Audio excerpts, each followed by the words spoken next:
नमस्कार, NMF news देख रहे हैं आप। आपके साथ मैं हूं खुशबू राय। वक्त हो चला है देश और दुनिया की तमाम बड़ी खबरों का, तो चलिए शुरू करते हैं। प्रधानमंत्री नरेंद्र मोदी गुरुवार को उत्तराखंड दौरे पर पहुंचे। प्रधानमंत्री मोदी चीनी सीमा से लगे ज्योलिंगपोंग पहुंचे, जहां पर स्थित मंदिर में पूजा अर्चना कर उन्होंने आशीर्वाद लिया। उन्होंने मंदिर की परिक्रमा करते हुए पार्वती कुंड पर ध्यान लगाया। लगभग 200 मीटर पैदल मार्ग पर बिछी रेड कारपेट पर पीएम मोदी चलते हुए नजर आए और इसके बाद वो पार्वती कुंड पहुंचे, जहां पर उन्होंने मंदिर में विधि विधान के साथ पूजा अर्चना किया, आरती किया, शंख और डमरू भी बजाया। पुजारी द्वारा पूजा कराई गई। इस दौरान बाद में पार्वती कुंड पर ध्यान लगाया गया पीएम मोदी की तरफ से और आदि कैलाश की परिक्रमा भी की गई उनकी तरफ से। प्रधानमंत्री नरेंद्र मोदी पार्वती कुंड में पूजा अर्चना के बाद वे गूंजी गांव पहुंचे। वहां उन्होंने स्थानीय लोगों से मुलाकात करने के बाद सेना और आईटीबीपी के जवानों के साथ भी मुलाकात की। गूंजी गांव में स्थानीय लोगों ने उनका परंपरा और पारंपरिक वेशभूषा के साथ स्वागत किया। इस दौरान प्रदेश के मुख्यमंत्री पुष्कर सिंह धामी भी मौजूद रहे। प्रधानमंत्री ने ढोल दमाऊ भी बजाया, साथ ही यहाँ के स्थानीय लोगों के साथ बातचीत भी की। प्रधानमंत्री ने आईटीबीपी के जवानों से यहाँ मुलाकात भी की है। गूंजी गांव के बाद पीएम मोदी अल्मोड़ा के जागेश्वर धाम पहुंचे। यहां प्रधानमंत्री नरेंद्र मोदी ने विधिवत तरीके से पूजा अर्चना किया। इस दौरान मंदिर के पुजारी पूरे विधि विधान और मंत्रों के बीच पूजा कराते हुए नजर आए।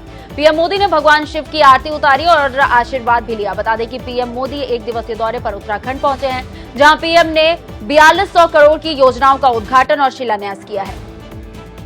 इजरायल में मौत का खूनी खेल खेलकर 1200 से ऊपर लोगों को मौत के घाट उतारने वाला आतंकी संगठन हमास ने एक वीडियो जारी किया है। इसका अंदाजा उस वीडियो से लगाया जा सकता है जो इस समय इंटरनेट पर वायरल हो रहा है, जिसे खुद हमास ने जारी किया है। वीडियो वायरल में साफ तौर पर देखा जा सकता है कि किस तरीके से यहां पर खूनी खेल खेला गया है। इजरायल गाजा सीमा पर हमास के आतंकी इजरायल में आम लोगों के नरसंहार के लिए बैरिकेड्स और बैरियर्स को नष्ट करते नजर आ रहे हैं। ट्रेनिंग लेते हुए भी इसमें ये दिखाई दे रहे हैं।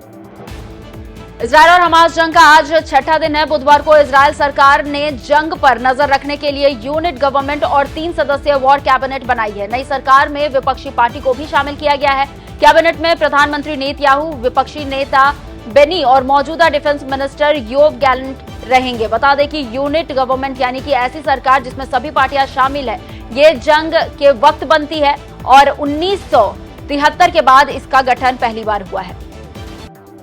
इधर दुनिया भर से हजारों इजरायली जंग में शामिल होने के लिए अपने वतन लौट रहे हैं। ग्रीस से लेकर न्यूयॉर्क तक एयरपोर्ट पर इजरायलियों की भीड़ देखने को मिल रही है। इजरायली मीडिया के मुताबिक सेना ने रिजर्व सैनिकों की संख्या 3.60 लाख कर दी है, इसलिए इजरायलियों में घर लौटने की होड़ मची हुई है।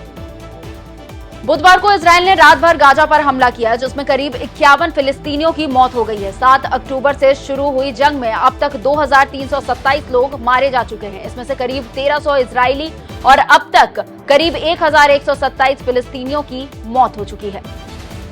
अमेरिकन विदेश विभाग ने इजरायल और हमास के जंग के बीच बड़ी जानकारी देते हुए बताया है कि हमास के हमले में 22 अमेरिकी की मौत हो गई है। विभाग ने कहा है कि इजरायल हमास युद्ध में मारे गए अमेरिकी नागरिकों की संख्या बढ़कर 22 हो गई है। एक दिन पहले इस युद्ध में 14 अमेरिकी नागरिकों की मौत की पुष्टि की गई थी।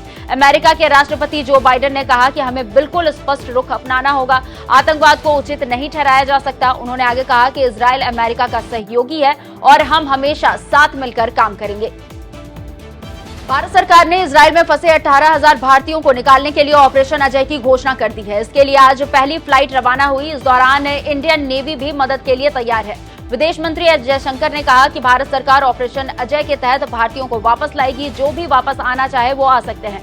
इजरायल में भारतीय दूतावास ने यह भी बताया कि पहली फ्लाइट से भेजे जाने वाले रजिस्टर्ड लोगों की जानकारी ईमेल कर दी गई है। अगली फ्लाइट के लिए अन्य रजिस्टर्ड लोगों की जानकारी भेजी जाएगी।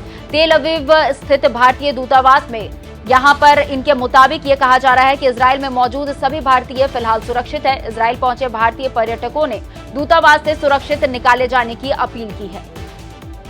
बिहार के बक्सर में बड़ा रेल हादसा हो गया। रघुनाथपुर में हुए रेल हादसे के बाद राहत बचाव कार्य लगातार जारी है। जिला प्रशासन से लेकर रेल कर्मी तक सभी प्रयास कर रहे हैं। घटना के बाद पीड़ितों को छोड़कर बाकी को विशेष यात्री ट्रेन से भेज दिया गया है। बता दें कि यह हादसा ट्रेन की बोगियों के बेपटरी होने के कारण हुआ है। 2 बोगियां पूरी तरह से पलट गई और इस हादसे में 4 लोगों की मौत हो गई और लगभग 70 लोग घायल हो गए हैं। 23 कोच वाला नॉर्थ ईस्ट एक्सप्रेस गुवाहाटी से लगभग 6 किलोमीटर दूर कामाख्या जाने के लिए करीब 33 घंटे की यात्रा पर बुधवार सुबह 7:40 पर दिल्ली के आनंद विहार टर्मिनल से रवाना हुई थी। उसी बीच बिहार के बक्सर के रघुनाथपुर स्टेशन के पास बुधवार रात बड़ा हादसा हो गया।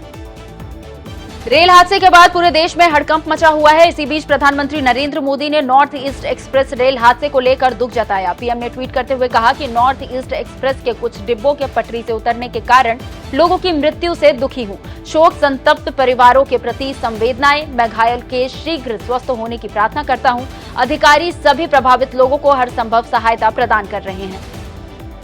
बिहार के बक्सर में रेल हादसे पर सीएम नीतीश कुमार ने भी दुख जताया है। बिहार मुख्यमंत्री कार्यालय ने बताया कि बिहार के मुख्यमंत्री नीतीश कुमार ने बक्सर में नॉर्थ ईस्ट एक्सप्रेस ट्रेन के 21 डिब्बे पटरी से उतरने के बाद हादसे में मरने वाले लोगों के परिवारों को 4-4 लाख रुपए की मुआवजा देने की घोषणा कर दी है।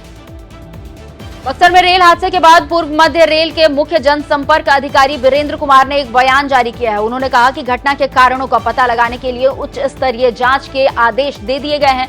उन्होंने आगे ये भी बताया कि मृतकों के परिजनों को 10-10 लाख रुपए और घायलों को 50-50 हजार रुपए दिए जाएंगे। ईसाई बहुल मिजोरम में बीजेपी, कांग्रेस और सत्तारूढ़ एमएनएफ सहित सभी मुख्य राजनीतिक दलों ने चुनाव आयोग को पत्र लिखकर विधानसभा चुनाव की मतगणना की तारीख बदलने की मांग की है।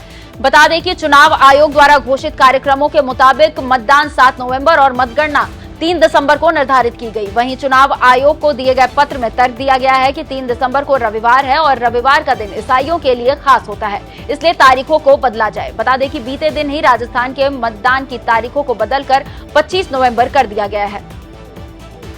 5 राज्यों में विधानसभा चुनाव की तारीखों का ऐलान हो चुका है, जिसमें तेलंगाना भी शामिल है। ऐसे में सोशल मीडिया प्लेटफॉर्म्स पर चुनाव कैंपेन में एआई ट्विस्ट भी आ गया है। बीआरएस समर्थकों की नई पीढ़ी सोशल मीडिया पर अपने चुनावी अभियान के लिए आकर्षक फोटो और वीडियो बनाने के लिए आर्टिफिशियल इंटेलिजेंस की पावर का इस्तेमाल कर रही है। सोशल मीडिया पर बीआरएस नेता केसीआर की एआई जनरेटेड फोटो की बाढ़ आ चुकी है। खासतौर पर मुख्यमंत्री केसीआर की विशेषता वाले कुछ दृश्यों ने इंटरनेट पर तूफान मचा दिया है। पिछले कुछ दिनों में ये एआई निर्मित छवियां विभिन्न सोशल मीडिया प्लेटफॉर्म्स पर वायरल हो रही है।